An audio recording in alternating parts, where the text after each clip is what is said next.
Hi అండి, అందరికీ నమస్కారం. చూస్తున్నారా వీడియోస్? నచ్చుతున్నాయా? కొంచెం ఫీడ్‌బ్యాక్ చెప్పండి. ఎలా ఉన్నాయి? నచ్చుతున్నాయా? నచ్చట్లేదా? ఇంకా వీటి మీద కంటెంట్ చేస్తే ఇంకా బావుంటుంది. ఏ వీడియోస్ చేస్తే ఇంకా బావుంటుందనేది కామెంట్ చేయండి. చిన్న పిల్లోనే గదా! అంటే ఒక ఒక పనిలో స్టార్టింగ్ స్టేజ్‌లో ఉన్నోడిని చిన్న పిల్లోడనే అంటారు గదా! ఆ విధంగా. వయసులో గాదు, పనిలో. కాబట్టి సపోర్ట్ చేయండి. ఇంకా దేని మీద వీడియోస్ చేస్తే కంటెంట్ బాగుంటుంది, ఇంకా వీడియోస్ రీచ్ ఎలా అవుతాయి అని చెప్పేసి నాకు కామెంట్ రూపంలో తెలియజేయండి, ఫీడ్బ్యాక్ ఇవ్వండి. నేను పాజిటివ్గా తీసుకుంటాను. Thank you. Welcome back to my video channel mister James Gunti. So ఇక మ్యాటర్ వచ్చేసి, ఈ పర్సన్ గురించి చెప్పాలంటే పూనకాలు వస్తూ ఉంటాయి, గూజ్ బంప్స్ వస్తూ ఉంటాయి. ఎట్ ద సేమ్ టైం ఒక్కసారి చేతిని ఇలా మెడ మీద తీసుకెళ్తే ఆటోమేటిక్గా అరుపులు, కేకలు, విజిల్స్ ఇవన్నీ వస్తూ ఉంటాయి. ఆయన ఎవరో కాదండి, అన్నదర్ దాన్ పవర్ స్టార్. ఈ పేరు ఎత్తే చేయాలనుకుంటే చాలా మందికి భక్తుల రూపంలో ఆయనకి కొలుస్తూ ఉంటారు అనమాట. సో ఒక ఒక టైం తర్వాత చిరంజీవి గారు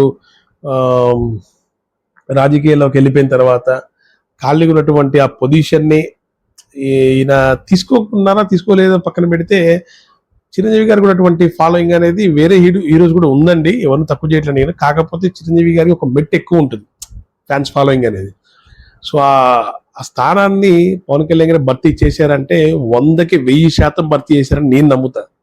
ఎందుకంటే ఆ తర్వాత వచ్చినటువంటి గ్యాప్ని, ఆ ఈలలు, కేకలు, ఆ విజిల్స్ని ఈయన వాటిని ఫుల్ ఫ్లెడ్జ్గా పూర్తి చేశారు. సో ఆ టైంలో సినిమా ఇండస్ట్రీలో పవన్ కళ్యాణ్ గారి పేరు చెప్తే, ఈ టైంలో కూడా ఇప్పుడు కూడా వచ్చేటువంటి రెస్పాన్స్ కానివ్వండి, ఆ ఆడియన్స్ కానివ్వండి, ఆ ఫ్యాన్స్ కానివ్వండి, ఆ కేకలు, అరుపులు ఎంతో జోష్ని ఇచ్చాయి అనమాట. సో కాబట్టి అటువంటి గొప్ప వ్యక్తి, అటువంటి మంచి వ్యక్తి, అటువంటి అంతటి ఫాలోయింగ్ ఉన్నటువంటి వ్యక్తి రాజకీయాల్లో సక్సెస్ అయ్యారా లేదా అనేది ఈ వీడియోలో తెలుసుకుందాం. సో టాపిక్ వచ్చేస్తే, 2008లోనే ఆయన వారి అన్నయ్య గారు స్థాపించినటువంటి పార్టీలో క్రియాశీలకంగా ఉన్నారు, కానీ కంటెస్ట్ చేయలేదు. యూత్ విభాగానికి ఆయన అధ్యక్షుడిగా కొనసాగారు. మరి పార్టీ తరపున విస్తృతంగా ప్రచారం చేశారు. కానీ అన్ఫార్చునేట్ గా ఆ పార్టీ ఓడిపోయింది. ఎందుకు ఓడిపోయింది, ఏంటి ప్రజారాజ్యం పార్టీ అనేది ఒక వీడియో చేసి ఉన్నారని ఆల్రెడీ. చూడని వాళ్ళు ఎవరైనా ఉన్నట్లయితే ఆ వీడియోని చూడండి ప్లీజ్. సో తర్వాత ఆ పార్టీని వేరే పార్టీలో విలీనం చేయడం ద్వారా ఆయనకు కూడా నచ్చలేదు, మనకి నచ్చలేదు, ఎవరికి నచ్చలేదు. కాబట్టి తర్వాత ఆయన సొంతంగా 2014లో జనసేన అని ఒక పార్టీని స్థాపించారండి.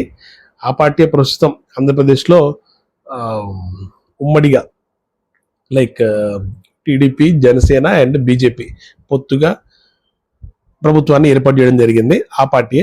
సో 2014లో ఆయన ఎందుకు కంటెస్ట్ చేయలేదంటే, 2014లో ఆయన ఎలక్షన్స్ కి చాలా కొంతకాలం ముందే పార్టీని ఏర్పాటు చేయడం జరిగింది. సో ఎలక్షన్ కమిషన్ కి ఆ పార్టీని పూర్తిగా రీడ్ చేసి ప్రక్రియని పూర్తి చేసేటువంటి టైం కూడా లేకపోయింది. దానివల్ల వాళ్ళకి ఎలక్షన్స్ లో పోటీ చేసే అప్రూవల్ అనేది రాలేదనమాట. ఒకవేళ వచ్చినా పవన్ కళ్యాణ్ గారు పోటీ చేయనని చెప్పారు. ఎందుకంటే రాష్ట్రం కొత్తగా ఏర్పడింది కాబట్టి ఆంధ్రప్రదేశ్ ఖచ్చితంగా సుస్థిరమైనటువంటి ప్రభుత్వం ఉండాలి, ఎంతో ఎక్స్పీరియన్స్ సంబంధించినటువంటి వ్యక్తి ముఖ్యమంత్రి అయితే రాష్ట్రానికి ఎంతో మేలు జరుగుతుందని చెప్పేసి నేను నమ్ముతున్నానని ఆయన చెప్పి 2014లో నారా చంద్రబాబు నాయుడు గారికి మరియు మోడీ గారికి, బీజేపీ పార్టీకి తన మద్దతుని తెలియజేయడం జరిగింది. వారి తరపున ఆయన క్యాంపెయిన్లు కూడా పార్టిసిపేట్ చేశారు and end of the day గెలిపించారు కూడా ఆ రెండు పార్టీలు కూడా. సో మ్యాటర్ ఏంటంటే, ఆ టైంలో ఆయన పెట్టినటువంటి మీటింగ్స్కి, ఏది ఎలక్షన్స్ ముందు ఆయన పార్టీ ప్రకటించిన తర్వాత 2-3 మీటింగ్స్ జరిగాయి హైదరాబాద్లో. ఎంతో హ్యూజ్ రెస్పాన్స్ వచ్చిందనమాట ఆ హైదరాబాద్లో పెట్టినటువంటి మీటింగ్స్కి. ఆ పార్టీ ఎందుకు పెట్టారు, ఆ కారణాలు, పెట్టిన తర్వాత పార్టీని ఏ విధంగా ముందు తీసుకెళ్లి ఏం చేయాలనుకుంటున్నారు, పార్టీని ప్రశ్నించాలనుకుంటున్నారా, అధికారంలో రావాలనుకుంటున్నారా, ప్రజలకి ఏ విధంగా అండగా ఉండాలనుకుంటున్నారా అనేది పూర్తిగా ఆ మీటింగ్స్ లో ఆయన తెలియజేయడం జరిగింది.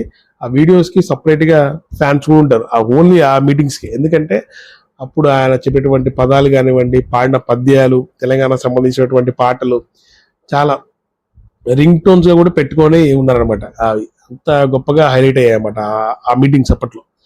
దాని తర్వాత 2014లో పార్టీ గెలిచిన తర్వాత వాళ్ళు చెప్పేటువంటి హామీలు నిర్వర్తించడం లేదని చెప్పేసి ఆ రెండు పార్టీలకి మద్దతుని ఉపసంహరించుకొని ఆయన పెట్టినటువంటి మీటింగ్స్ ఉన్నాయండి, ఏకి పడేశారు. అప్పటి టీడీపీ ప్రభుత్వాన్ని అయినా మోడీ గారి ప్రభుత్వాన్ని ఏకిపడేశారు అనమాట, అంత కడిగి పడేశారు అసలు. మీరు ఇవి చెప్పి ప్రజల్ని మోసం చేస్తున్నారు అది ఇది అని చెప్పేసి ఒక 4-5 మీటింగ్స్ పెట్టారనమాట. వాటికి కూడా సపరేట్ ఫ్యాన్ బేస్ ఉంటుంది ఆ మీటింగ్స్కి. సో అయిపోయిన తర్వాత నెక్స్ట్ వచ్చేటువంటి ఎలక్షన్స్లో ఆయన సింగిల్గా కంటెస్ట్ చేయడం జరిగింది, సింగిల్గా నా పార్టీని పోటీ చేయడం జరిగింది. అన్ఫార్చునేట్గా కొన్ని అనివార్య కారణాల వల్ల ఆ పార్టీ అనేది దారుణంగా ఓడిపోయింది. మరియు ఆయన సొంతంగా పోటీ చేసేటువంటి 2 నియోజకవర్గాల్లో కూడా ఓడిపోవడం జరిగింది, గాజువాక మరియు భీమవరంలో. తర్వాత 2019లో ప్రతిపక్ష పాత్ర అనేది ఆయన చాలా బాగా పోషించారు. ఇన్ఫ్యాక్ట్ ఒక మాట చెప్పాలంటే టీడీపీ కంటే కూడా ఈయనే గొప్పగా ఆ పాత్రని పోషించారు.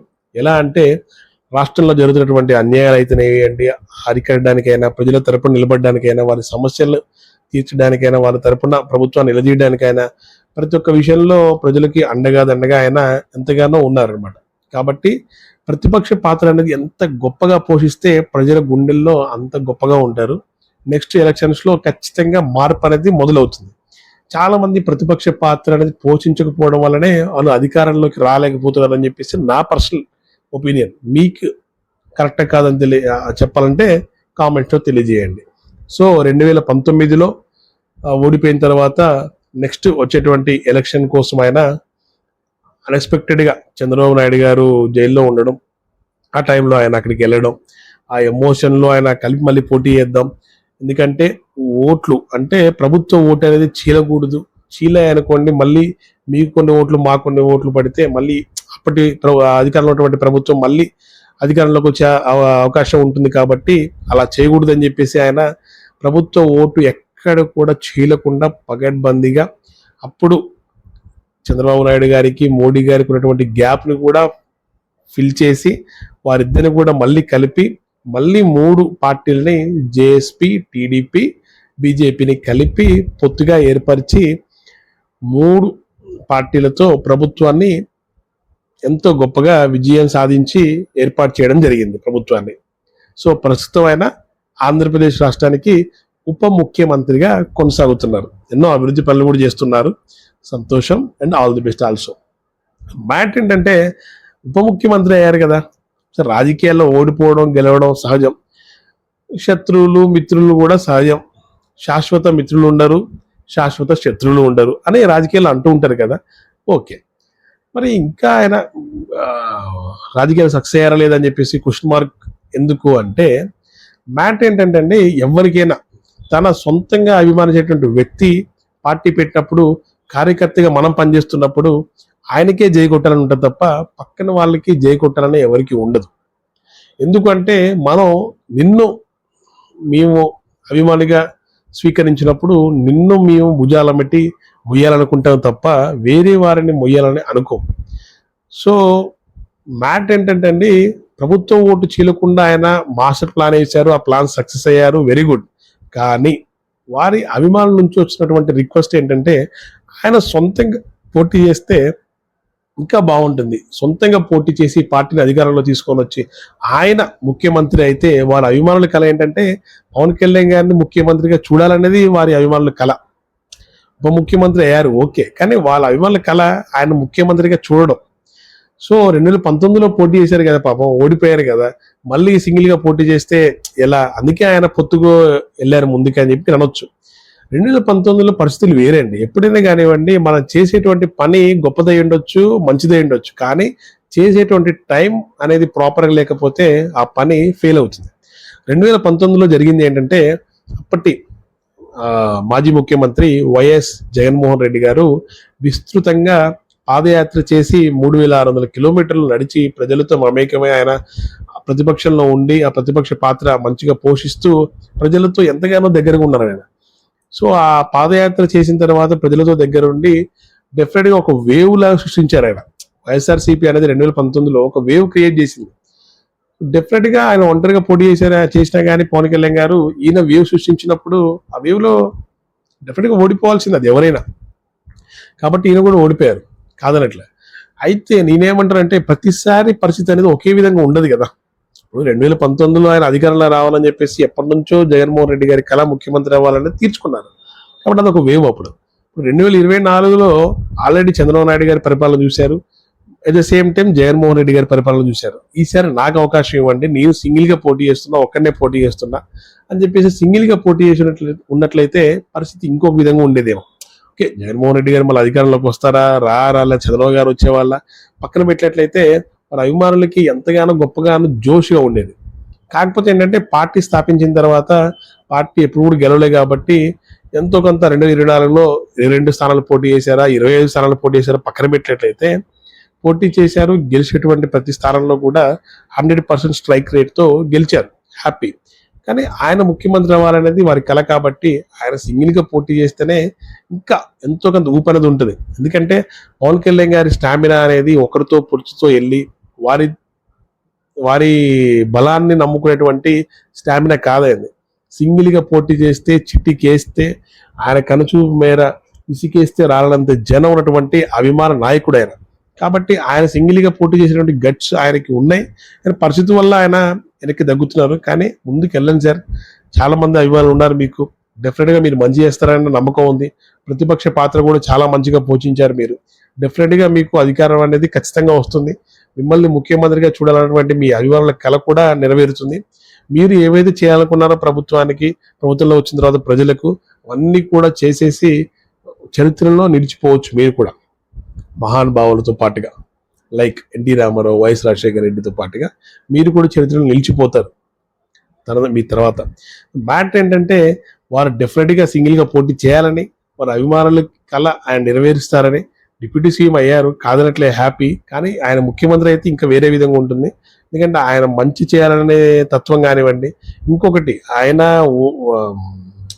ఫ్లాప్లో ఉండో లేకపోతే సినిమాలు ఆడకపోవడం వలన, ఆయనకి అభిమానులు లేకపోవడం వల్ల, ఆయనకి సినిమాలు లేకపోవడం వల్ల రాజకీయాలకు రాలా. ఒక పీక్ స్టేజ్లో సినిమాలను వదిలిపెట్టి రాజకీయాల్లోకి వచ్చారు అంటే ఎంత గట్స్ ఉండాలి, ఎంత ధైర్యం ఉండాలి అలా రావాలంటే. ఎవరు కూడా రాలలాగా 50 ఏళ్ళకో 60 ఏళ్ళకో రాజకీయాల్లోకి వస్తారు.